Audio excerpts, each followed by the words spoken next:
આજે મને એ division police તરફથી હાજર રહેવાનું પીઆઈ સાહેબ તરફ બોલાવેલ છે. ગઈકાલે બે અરજી કરેલ છે. જે પૈકી એક અરજી એ જે દિવ્ય દરબાર જવાનો છે તે રદ કરવા સામેની છે.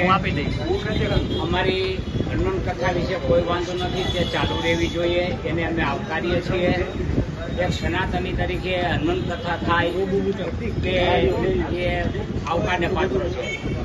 પરંતુ હનુમાન કથાના બાના હેઠળ છેલ્લે દિવસે જે દરબાર યોજવાનો છે, પ્રેત દરબાર, જેને દિવ્ય દરબાર તરીકે ખંભાવવામાં આવે છે, તે દિવ્ય દરબારમાં અમારે મીડિયા દ્વારા જાહેર આમંત્રણ આપવામાં આવેલ છે. કોઈ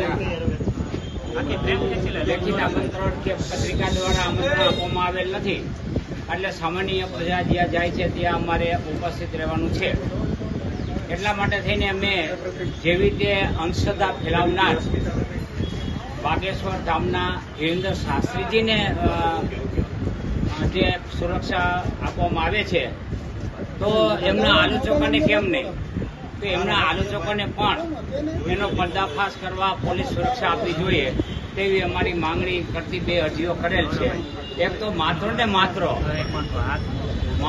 માત્ર દિવ્ય દરબાર રદ કરવાનો અરજી છે, અને એક માત્ર પોલીસ પ્રોટેક્શનની અરજી છે. ઓકે.